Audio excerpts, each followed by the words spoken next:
5,000년 역사를 자랑하지만 참 우리나라의 역사는 비극적인 역사들이 참 많습니다. 멀리 갈 곳도 없이 우리의 역사 가운데 가장 큰 현대사회 중에도 참 비극적인, 참 수치스러운 그런 역사의 한 페이지를 장식했다면 바로 50 독재 시절이 아닌가 싶습니다. 그런데 그 50 독재 시대를 종식시키는데 결정적인 그런 역할을 했던 6월 민주항쟁 운동, 또 그 이면에 바로 이러한 민주항쟁 운동의 불씨가 되었던 유명한 사건이 있었습니다. 벌써 우리 기억 저편으로 가고 있지만 다 기억나실 만한 사건입니다. 고 박종철 군 고문치사 사건 기억나실 것입니다. 폭행과 물고문, 전기고문으로 1987년 1월 14일 날 붙잡혀 가자마자 그날 11시 20분경에 싸늘한 시신으로 돌아온 정말 안타까운 사건이 그 당시에 있었습니다. 그런데 바로 이 사건은 역사에 아주 중요한 우리 시대에 또 방향을 바꿔놓는 사건이 됐죠. 문제는 권력의 심장부에서 이 박종철 군의 사인, 이 죽음의 원인을 어떻게 해서든지 덮기 위해서 소위 비밀회의가 벌어졌었습니다. 그게 잘 알려진 대로 관계기관 대책회의라는 것이었습니다.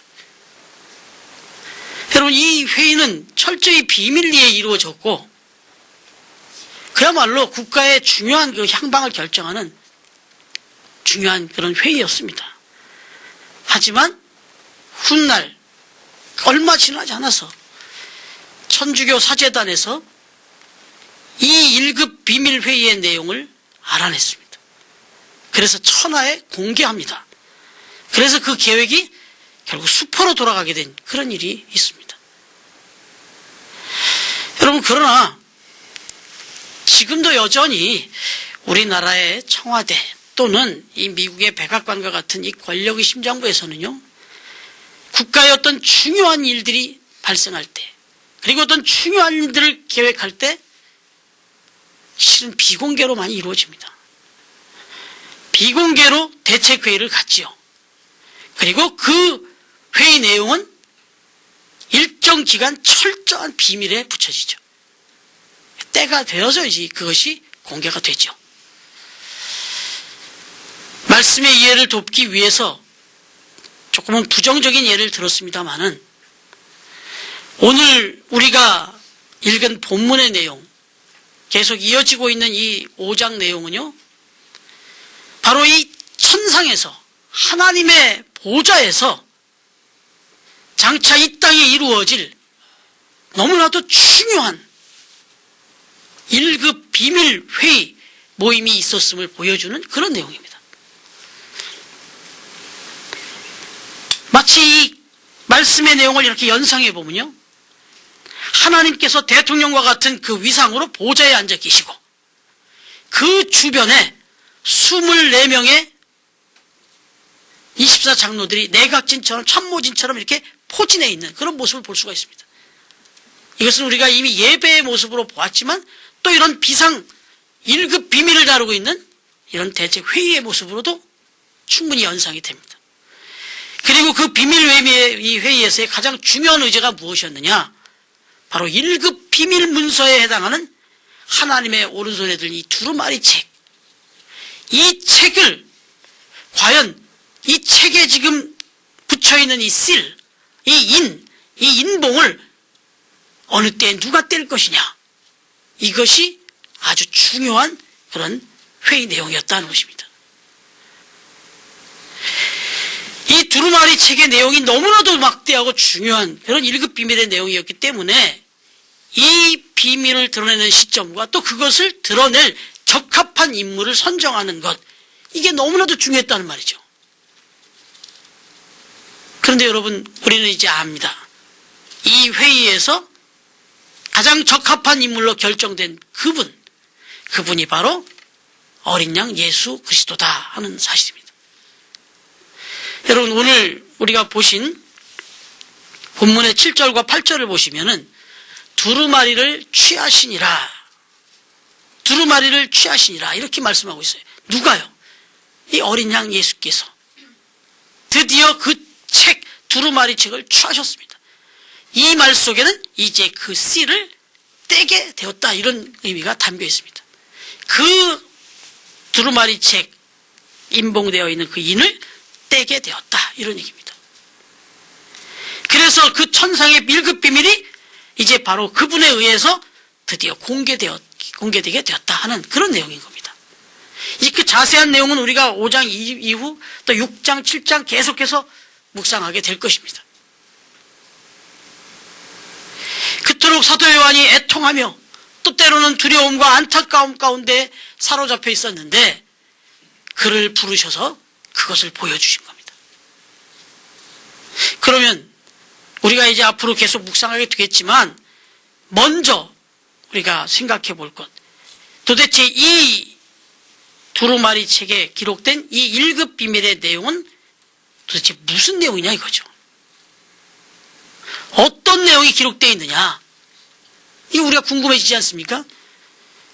자세한 내용은 앞으로 묵상해 가겠지만 먼저 이 내용을 한마디로 압축해 놓은 글이 있습니다. 요한계시록을 아주 깊이 연구한 복함이라고 하는 조직 신학자, 그분은 이렇게 말합니다. 이 두루마리 책, 바로 이 책 안에는 이 땅 위에 하나님의 나라를 세우기 위해서 필요한 하나님의 비밀스러운 특별한 목적이 담겨져 있다, 이렇게 말씀하고 있습니다. 다시 말하면 이 두루마리 책, 지금 어린 양 예수 그리스도의 손에 들려진 이 비밀스러운 이 책에는, 이 두루마리 책에는 바로 하나님의 천국 실현 프로젝트, 하나님의 천국 실현 계획이 자세히 기록되어 있다. 지난번에 말씀드린 대로 앞뒤로 빽빽하게 그렇게 기록되어 있다라는 것입니다. 여러분, 이게 왜 중요한지 우리가 여러 번 묵상했지만 다시 한번 말씀드리면, 지금 사도 요한과 또 요한이 섬기고 도왔던 그 교회들이 처해 있었던 그 시대의 가장 큰 고통과 아픔이 무엇인가? 그것은 내일에 대한 불안이었습니다. 불신의 고통과 불안의 고통과 그들이 처해 있는 환경의 고통과 그리고 직접적인 육체적인 차별, 그리고 핍박과 환난이 주는 고통, 이런 것들이 지금 저들이 처해 있었던 상황입니다. 정말 암담하고 암울한 그런 시대적 상황이었다 이거죠. 그런 상황에서 예수 그리스도를 끝까지 신뢰하면서 끝까지 견뎌간다는 것은 정말 쉽지 않은 그런 때였습니다. 그래서 수많은 사람들이 실제적으로 배도하고 주님을 떠나가는 일들이 벌어지고 있었어요. 바로 이러한 시대에 사도 요한이라고 안 흔들렸겠냐 말이에요. 벌써 본인조차도 그 핍박 가운데 이 판모섬에 지금 유배되어 있는 상황입니다. 언제 죽을지 모르는, 내일을 알 수 없는 그런 상황에 살고 있었단 말이죠. 적어도 요한은 물론이고 그 당시 교회 성도들에게 가장 큰 의문과 질문이 있었다면, 도대체 하나님의 나라가 우리에게 언제 어떻게 실현될 것인가? 부활하시고 승천하셨다는데 그 예수님은 도대체 우리에게 이런 고통을 도대체 어떻게 외면하고 계시는 것일까? 바로 이런 질문들이 사도 요한을 포함해서 모든 그 초대교회 그 성도들의 질문이었단 말이죠.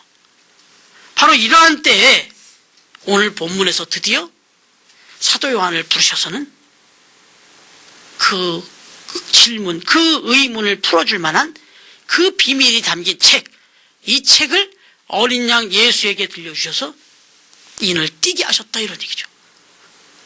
이건 엄청난 감격이고 엄청난 소망이 펼쳐진 거죠. 여러분, 그런데 이 천국 실현 프로젝트를 이야기하면서 그 엄청난 1급 비밀, 그 누구도 손댈 수 없고 오직 한 분 예수 그리스도만 이것을 띌 수 있다라고 이렇게 엄청난 의미를 부여하고 이렇게 회의를 열어서 결정을 했는데 그 뚜껑을 열면서 이제 보여줄 그 내용을 설명하는데 조금은 우리를 실망시키는 내용이 나옵니다. 그것은 죽임당하신 어린 양 예수 이야기가 시작돼요. 뭔가 엄청난 승리를 거두고 만왕의 왕으로 오시는 주님, 그 찬란함을 얘기하기 전에 오히려 죽임당하신, 십자가에서 힘없이 달려 죽으신 그 예수 그리스도에 대해서 얘기한다는 거죠. 여러분, 천국 실현 계획의 가장 중요한 출발점이 뭐냐? 그것은 이미 예수 그리스도께서 십자가에 달려 죽으신 그 사건부터 시작됐다는 거예요. 우리가 미처 깨닫지도 못하고 때로는 우리가 고린도 전서 말씀을 묵상하면서 또 그런 이야기를 나눴고 또 올해 표 내용에서도 로마서 1장에서도 이야기하지만 복음을 부끄러워하는 일들이 생겨나고 있었단 말이에요. 왜냐하면 예수 그리스도께서 가장 수치스럽고 가장 저주스러운 십자가에 달려 돌아가셨기 때문에. 그랬는데 그 실패와 또 실패, 아주 전형이었을 것 같은 이 십자가 사건이 실은 이 땅에 하나님께서 천국을 실현하기 위한 프로젝트의 시작이었었다. 이걸 이 책에서 밝히고 있는 겁니다. 여러분 8절 말씀 보니까 어떻게 말합니까? 네 생물과 24장로들이 그 어린 양 앞에 엎드려 각각 검은고와 향이 가득한 금대접을 가졌으니 이 향은 성도의 기도들이라 그랬습니다. 여러분 이 하나님 보좌 주변에 포진하고 있었던 24장로들, 그래서 하나님을 막 찬양하고 높였던 장로들의 그 방향이 바뀝니다. 어디로요? 예수 그리스도 십자가 어린 양에게로 그들의 자세가 바뀝니다. 그들의 경배의 방향이 바뀌어버려요. 그리고 그들의 손에는 금대접이 들려있는데 그것은 성도들의 기도였다. 다시 말하면 이미 하나님께서 이 땅에 천국을 실현하는 그 프로젝트를 시작할 때 예수 그리스도를 이 땅에 보내셔서 십자가에 달려 죽이시는 그 사건을 통해서 하나님의 나라는 실현되고 있었고, 그리고 그 하나님의 나라를 실현하는 데는 성도들의 기도를 참고하셨다는 거죠.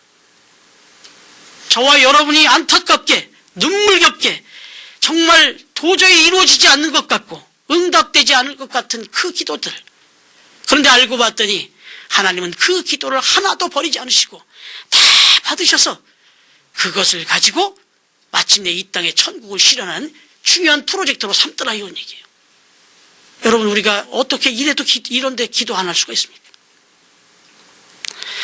여러분 9절과 10절을 계속해서 보시면 두루마리를 가지시고 그 인봉을 떼기에 합당하시도다. 일찍이 죽임을 당하사 각 족속과 방언과 백성과 나라 가운데에서 사람들을 피로 사서 하나님께 드리시고 그들로 우리 하나님 앞에서 나라와 제사장을 삼으셨으니 그들이 땅에서 왕노릇하리로다 하더라. 여러분, 이 찬양의 내용 가운데 우리가 특별히 주목해야 될 부분이 있어요. 이미 말씀드린 대로 일찍이 죽임을 당하사라는 부분이에요. 여기뿐만이 아니에요. 이 다음에 나오는 찬양 내용에서도 예수님을 말씀하실 때는 십자가의 죽음을 연상케 하는 표현들이 계속 나옵니다. 12절 말씀도 보시면 예수님의 능력과 부와 지혜와 힘과 존귀와 영광을 찬송하는데 거기에서 예수님을 어떻게 표현합니까? 죽임을 당하신 어린 양, 이렇게 표현하고 있어요. 이것은 분명히 예수님의 십자가 사건을 말하고 있는 거예요. 그만큼 예수님의 죽으심, 예수님의 십자가 사건이 중요하다는 거죠. 거듭 말씀드리지만 오늘 이제 어린 양 예수의 손에서 인을 떼고 밝혀지고 있는 이 천국 실현 계획의 특급 비밀의 핵심은 바로 시간적으로 설명하자면 이 십자가 사건을 기점으로 해서 인물로 설명하자면 십자가에 달리신 바로 그 어린 양 예수에 의해서 시작되어졌고 이 세상의 모든 역사의 판도가 뒤바뀌게 되었다는 사실인 거예요. 여러분, 이거 우리는 좀 시시하게 생각합니다. 여러분, 이런 예는 우리가 좀 역사의 한 부분을 좀 들어서 이해하면 조금 이해가 쉽지 않을까 싶습니다. 로마의 줄리어스 시저가 자기의 군사들을 이끌고 루비콘 강을 건넌 사건. 이건 한 나라의 황제가 그 한 나라의 황제로서 한 역사의 한 페이지를 장식한 그런 정도로 생각할 수 있습니다. 프랑스의 나폴레옹이 자기 군사들을 이끌고 알프스 산맥을 넘는 것, 이것도 한 나라의 한 왕이 자기 나라의 영토 확장을 위해서 그렇게 행한 일로 그냥 그렇게 역사 한 페이지로 넘어갈 수 있습니다. 그 흔한 유럽의 전쟁사의 한 페이지를 장식하는 그런 사건 정도로 얘기할 수 있습니다. 하지만 시간이 지나놓고 보니까 그들이 치른 그 전쟁과 그 역사를 통해서 결국 그 훗날 세계 역사의 지도가 바뀌고 판도가 바뀌는 중요한 사건이었다는 사실을 역사는 재평가하게 되는 거죠. 여러분, 이것은 조금은 기업적인 이야기를 드렸습니다마는 바로 사도 요한이 살았던 당시에도 마찬가지였습니다. 예수 그리스도께서 십자가에 달려 돌아가신 그 사건, 이건 시간이 흐를수록 더 파급적인 효과도 있었지만, 그러나 한편으로는 로마 정권의 핍박이 그들의 목을 죄어올수록 이것은 점점점 수치스럽고 실패스러운 이야기로 그렇게 묻어져 갔다는 거예요.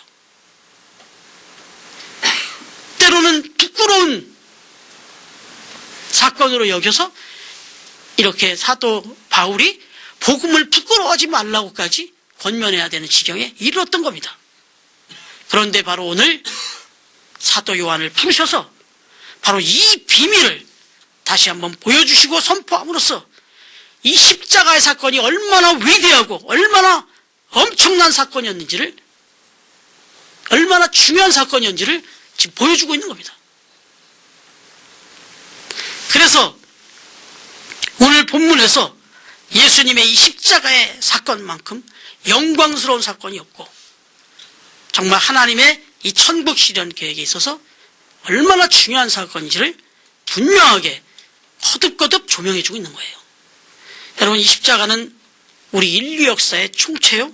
그렇기 때문에 바로 이 십자가 사건, 이것은 우리의 인생에서 정말 우리의 삶 속에 가장 중요한 그런 신앙으로 간직하면서, 그러면서 우리가 천국을 소망하며 살아야 한다는 사실, 이걸 깨우쳐주는 겁니다. 여러분, 그렇게 그 믿음으로 살아갈 때 그에 상응하는 놀라운 감격과 축복이 우리에게 임할 것이라는 약속을 이제 이 요한계시록 5장은 앞으로의 천국 실현이 이루어질 그 일들을 얘기하기에 앞서 먼저 얘기해주고 있다는 사실입니다.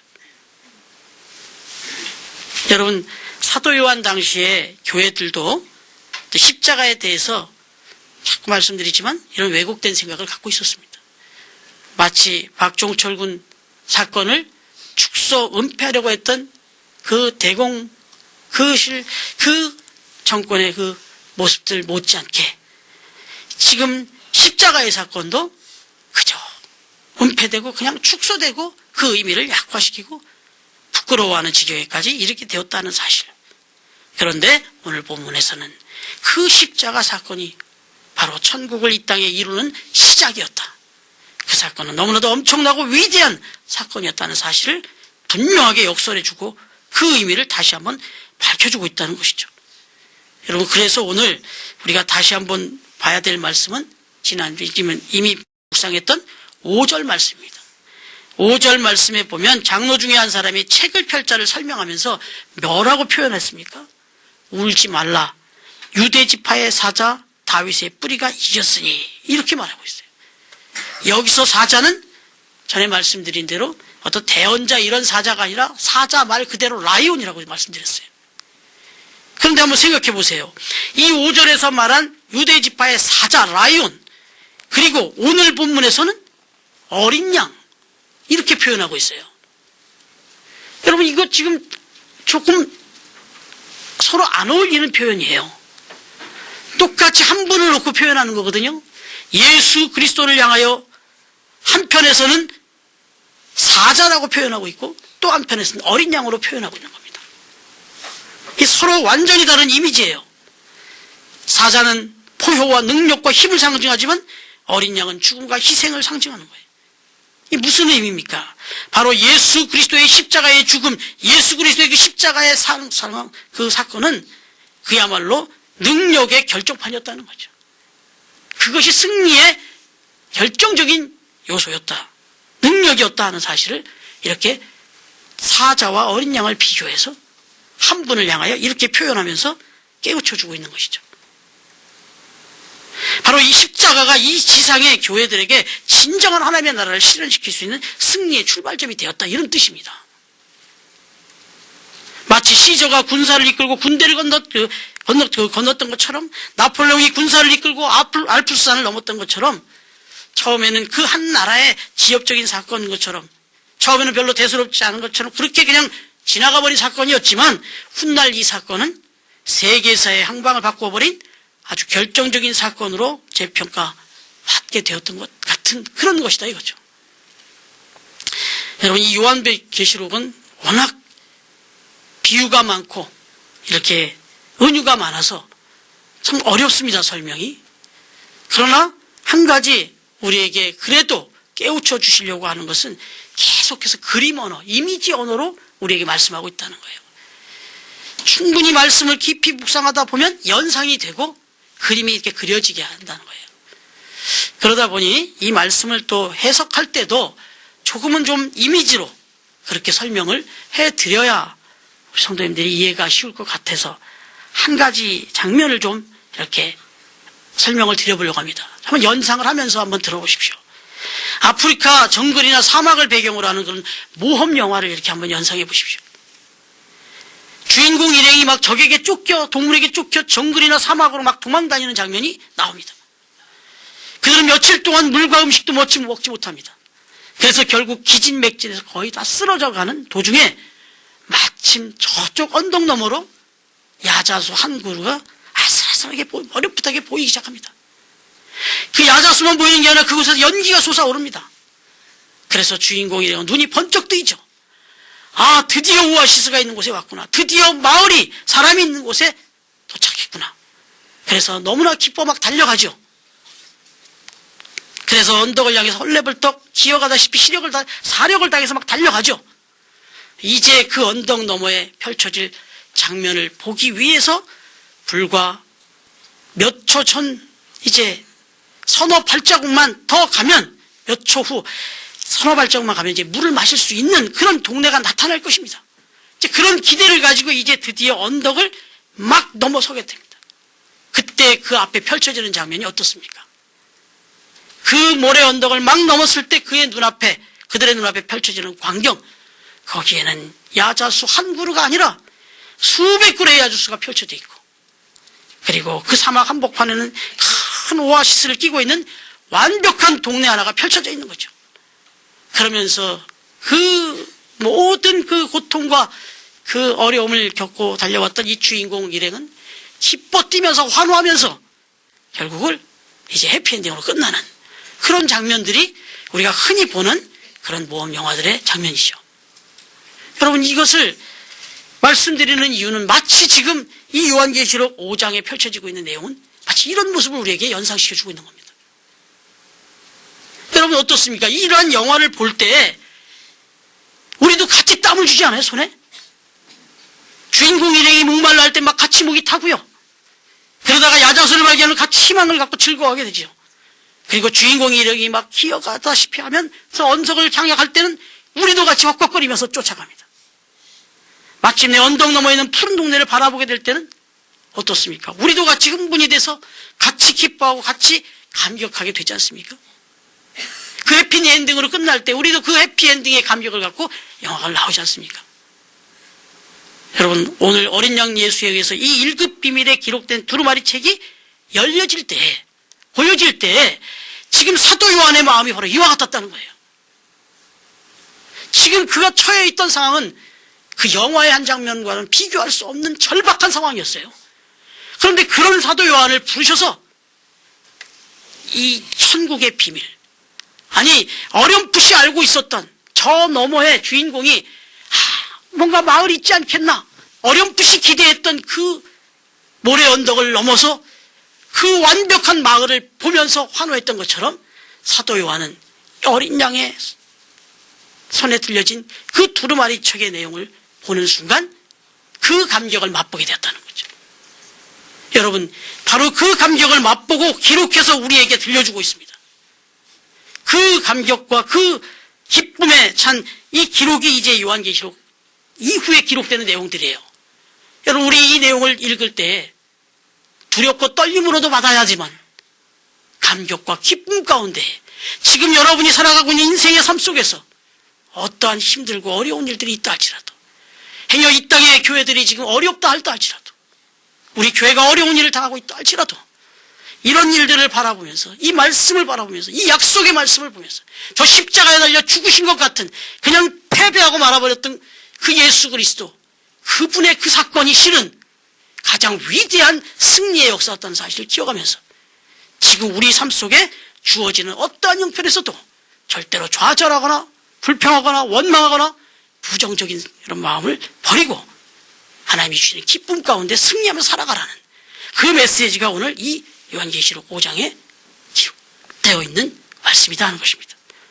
이제 오늘 다 같이 한번 빌립보서 4장 4절부터 5절까지의 말씀을 찾아서 우리 함께 읽으시고 이 말씀의 위로를 받으시고 하나님 앞에 우리 기도하는 시간 갖겠습니다. 빌립보서 4장 4절부터 5절 말씀입니다.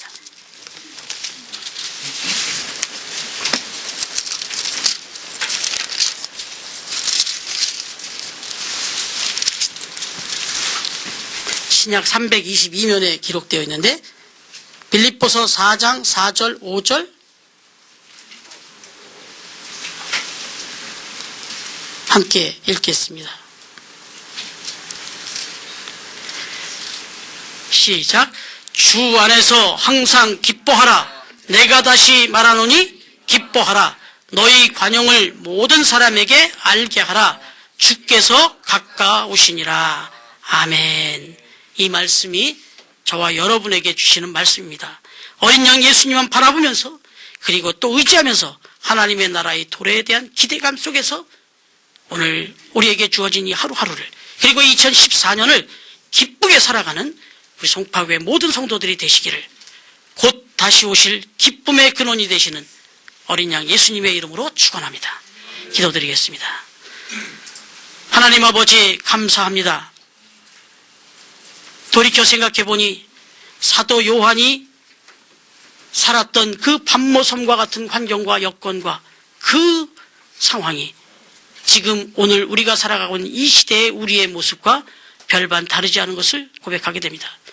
주님, 바로 이러한 때, 이 마지막 때를 살아가는 저희에게 이제 어린 양 예수 그리스도를 통하여 우리에게 보여주신 천국 실현 계획을 우리가 하나하나 이제 묵상해 갈 때 우리에게 기쁨이 다시 한번 샘솟게 하시고 주 안에서 항상 기뻐하며 또한 이 마지막 때에 우리의 사랑과 관용을 모든 사람에게 베풀며 주님 다시 오시는 날을 그렇게 합당하게 맞이하는 우리 모든 성도들이 될 수 있도록 축복하옵소서.